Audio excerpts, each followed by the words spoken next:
Right Krishna, మీరు అన్నట్లుగా CJP ప్రతినిధులతో భేటీ కాబోతున్న నేపథ్యంలో ఇవన్నీ కూడా చేయబోతున్నారు. ఇక అమిత్ షా మోడీ భేటీకి ప్రధాన కారణం ఏంటి అంటే పార్లమెంట్లో బిల్ ప్రవేశపెట్టబోతున్నారు. దీనిపైన చర్చ అనుకోవచ్చా? నెక్స్ట్ ఈ పరిణామాలన్నిటిపైన కూడా వారు ఏమైనా నేరుగా రియాక్ట్ అయ్యేటువంటి పరిస్థితులు ఉండబోతున్నాయా? ఏంటి కారణం? ఖచ్చితంగా ఇది మరో కీలకమైనటువంటి పరిణామం అని చెప్పొచ్చు. గవర్నమెంట్ లో నెంబర్ 1 అండ్ నెంబర్ 2 గా ఉన్నటువంటి అమిత్ షా, మోదీ వీళ్ళిద్దరూ కూడా మరోసారి ఈ సమావేశాన్ని ఏర్పాటు చేశారంటే ఈ సమావేశానికి ఎంతో కీలకమైనటువంటి ఈ సమావేశం దీనికి చాలా ప్రాధాన్యత ఉందనే చెప్పొచ్చు. ఖచ్చితంగా నిన్న ఈ రోజు జరిగినటువంటి పరిణామాలతో పాటు అసలు సీజేపీకి సంబంధించినటువంటి విద్యార్థులు కానీ, యువత కానీ, తర్వాత ఇది మొత్తం భారతదేశం మొత్తంగా వ్యాపింపజేయడానికి కారణాలేంటి, దీంట్లో దిద్దుబాటు చర్యలు చేపట్టాల్సినటువంటి అవసరం ఏ విధంగా ఉంది, ఇంకా ఏమైనా చర్యలు చేపట్టచ్చా అన్న దానిపైన కూడా ఒక ఇది చేసే అవకాశం ఉంది. ఈ సమావేశంలో వాళ్ళిద్దరు కూడా చర్చించే అవకాశం ఉంది. రాబోయే రోజుల్లో ఇటువంటి పరిస్థితి తలెత్తకుండా ఉండాలంటే ఏం చేయాలి, దిద్దుబాటు చర్యలతో పాటు ప్రక్షాళన ఏదైతే ఎన్టీఏలో 47 మందిని తీసేయడంతో పాటు మొత్తం అందరినీ కొత్త వారిని నియమించేందుకు నోటిఫికేషన్ ఇవ్వడంతో పాటు మిగతా ఏవైతే చేశారో వాటన్నిటి గురించి కూడా కొంత చర్చించే అవకాశం ఉంది. బహుశా రాజీనామా ధర్మేంద్ర ప్రధాన్ కూడా రాజీనామా చేశారు కాబట్టి విద్యాశాఖని ఎవరికి ఇవ్వాలి, విద్యాశాఖ అతను రాజీనామా చేశారు కాబట్టి ఆ శాఖను ఎవరికి ఇవ్వాలి, తర్వాత మళ్ళీ కేబినెట్ విస్తరణ ఏమైనా జరిగే అవకాశం ఉందా చూడాలి. పార్లమెంట్ సమావేశాలు జరుగుతున్నప్పటికీ కూడా ఈ విస్తరణకి ఏమైనా అవకాశం ఉందా? ఈ రోజు కూడా కేంద్ర మంత్రి రణ్వీర్ సింగ్ సంబంధించినటువంటి రాజీనామాను కూడా రాష్ట్రపతి ఆమోదించారు. ఆయన రాజ్యసభ పదవీ కాలం కూడా పూర్తయింది. పంజాబ్ కు చెందినటువంటి రణ్వీర్ సింగ్ కి సంబంధించి ఆయన పదవీ కాలం పొడిగించలేదు కాబట్టి ఆయన రాజీనామాను కూడా రాష్ట్రపతి ఆమోదించారు.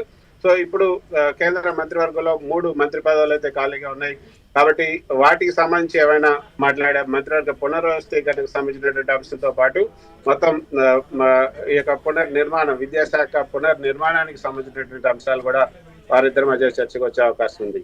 శ్రీహరి రైట్, మీరు అన్నట్లుగా సో కేంద్ర మంత్రి పునర్వ్యవస్థీకరణ సంబంధించినటువంటి కేంద్ర ప్రభుత్వంలో ఇప్పటి వరకు చాలా రోజుల నుంచి కొన్ని మార్పులు ఉంటాయి, చేర్పులు ఉంటాయి అనేటువంటి చర్చ అయితే జరిగింది. సో ఇటీవల కాలంలో మనం చూసాం, సో ఎన్డీఏలో కీలక భాగస్వామిగా ఉన్నటువంటి తెలుగుదేశం పార్టీ అధినేత చంద్రబాబు నాయుడు ముఖ్యమంత్రిగా ఆయన వెళ్ళి అనేక అంశాలు చర్చించారు. అప్పుడు కూడా భేటీ అయినప్పుడు కూడా ఇది వచ్చింది. సో ఖచ్చితంగా కొన్ని మార్పులు ఉండొచ్చు అనేటువంటి. సో తర్వాత మళ్ళీ ఈ ఆందోళనలు పార్లమెంట్ సమావేశాల నేపథ్యంలో ఇవి ఉంటాయా లేదా అనేటువంటి మీమాంస అయితే ఉంది. సో ప్రస్తుతం ఇలాంటి పరిణామాలన్నిటి నేపథ్యంలో సో ఇలాంటి పునర్వ్యవస్థీకరణ సంబంధించినటువంటి నిర్ణయం కొత్త వారిని తీసుకునేటువంటి అవకాశం ఇలాంటివి ఏమన్నా ఉంటాయి? కేవలం సర్దుబాట్లతోనే ప్రస్తుతానికి పరిస్థితిని కొనసాగించేటువంటి అవకాశం ఉండబోతోందా? సో కేంద్రం తీసుకోబోయేటువంటిది ఇప్పుడు సంస్కరణలకు సంబంధించినటువంటి బిల్లే కాకుండా నెక్స్ట్ మహిళా రిజర్వేషన్ కానీ, నియోజకవర్గాల పునర్విభజనకు సంబంధించిన అంశాలు కానీ ఇలాంటివన్నీ కూడా ఉన్నాయి. వీటిపైన కూడా ఇక వేగంగా ముందడుగు వేయబోతున్నారా? ఖచ్చితంగా శ్రీహరి, మీరు చెప్పినట్లుగా కేంద్ర ప్రభుత్వం ముఖ్యంగా మోదీ ముందు ఉన్నటువంటి ముఖ్యమైనటువంటి అంశం డీలిమిటేషన్, అదేవిధంగా మహిళా రిజర్వేషన్ బిల్లు. మహిళా రిజర్వేషన్ కు సంబంధించినటువంటి ఏదైతే అమలు ఉందో ఆ యొక్క రిజర్వేషన్ అమలు 2029 నుంచే రావాలన్నటువంటి బిల్లుతో పాటు డీలిమిటేషన్ బిల్లు, ఆ రెండే ప్రధానమైనవి. ఆ రెండింటిని ఏ విధంగా ఎట్లాగైనా సరే ఈసారి ఈ యొక్క ఈ రాబోయే పార్లమెంట్ సమావేశాల్లో ఈ పార్లమెంట్ సమావేశాల్లోనే వర్షాకాల పార్లమెంట్ సమావేశాల్లోనే వాటిని పూర్తి చేయాలనుకున్నారు. కాకపోతే హఠాత్తుగా సీజేపీ ధర్నాతో మొత్తం ఒక వాతావరణం అంతా కూడా వేడెక్కిపోయింది. ప్రపంచం మొత్తం కూడా వాళ్ళ వైపు నుంచి తరలి అందరూ వారి వైపే దృష్టి సారించారు. సో ఈ సమస్యని తగ్గించుకుంటేనే మంచిది. ప్రస్తుతం ఉన్నటువంటి సమస్య ఇది. కొద్దిగా అంటే ఎంత చేసినా కూడా రాజీనామా చేయకపోతే మిగతా ఈ యొక్క విద్యార్థులు కానీ, యూత్ కానీ వాళ్ళ యొక్క నిరసన దీక్షలను విరమించేట్లుగా లేదు. కానీ ఇదంతా కూడా మళ్ళీ ఒక రాష్ట్రం నుంచి ఇంకో రాష్ట్రం, ఇంకో రాష్ట్రం నుంచి ఇంకో రాష్ట్రం, మొత్తం దేశం అంతా కూడా వ్యాపిస్తుంది. అసలు మనకు కావాల్సినటువంటి ఆ బిల్లులు ముందుకు తీసుకురావాలి. లేకపోతే ఇది చాలా చిన్న విషయం కాబట్టి రాజీనామాకు సంబంధించినటువంటి అంశాన్ని పరిశీలించిన తర్వాత దాని అయిపోయిన తర్వాత మిగతా వాటి మీద రాబోయే ఈ పార్లమెంట్ సమావేశాలు రేపు మళ్ళీ సోమవారం నుంచి పునఃప్రారంభం కాబోతున్నటువంటి వర్షాకాల సమావేశాల్లో మొత్తం మేజర్ బిల్స్ నిన్నే దృష్టి సారించే అవకాశం ఉంది. దానికి సంబంధించి కూడా ఇప్పుడు అమిత్ షా, మోదీ దృష్టి పెట్టే అవకాశం ఉంది. మొన్న మీరన్నట్లుగా ఏపీ సీఎం చంద్రబాబు నాయుడు అదేవిధంగా ప్రధాని మోదీ సమావేశం సుమారు 40 నిమిషాల పాటు ముఖాముఖి జరిగింది.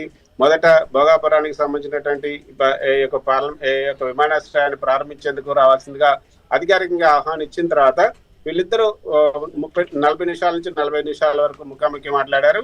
అందులో అన్ని విషయాలను కూడా చర్చించారు. ఇప్పుడు సిజేపీకి సంబంధించిన అంశాన్ని కూడా ప్రస్తావించినప్పుడు వాళ్ళిద్దరి మధ్య ప్రస్తావనకు వచ్చినట్టుగా మనకి అర్థమవుతుంది. ఎందుకంటే బయటకు వచ్చిన తర్వాత విలేకరులు సిజేపీ గురించి ఏమైనా మీరు ప్రధాని మోదీతో మాట్లాడారా అన్నప్పుడు ఆయన I don't want to comment but everything is under control అంటూ మోదీ చెప్తున్నారు. కాబట్టి చూద్దాం ఏం చేస్తారో. ఖచ్చితంగా అన్ని సర్దుమణుగుతాయన్న ఒక ధీమానైతే ఏపీ సీఎం చంద్రబాబు నాయుడు ఆ సందర్భంగా వ్యక్తం చేశారంటే వాళ్ళిద్దరి మధ్య దానికి సంబంధించిన అంశాలు వచ్చాయి. సో ఈ తలనొప్పి అంటే సిజేపీకి సంబంధించిన వ్యవహారాన్ని ఎంత త్వరగా వదిలించుకుంటే అంత మంచిదని మోదీ భావించారు. అందుకే ఆయన చకచక నిర్ణయాలు ఒకదాని అంటే ఒకటి తీసుకుంటూ ఉన్నారు.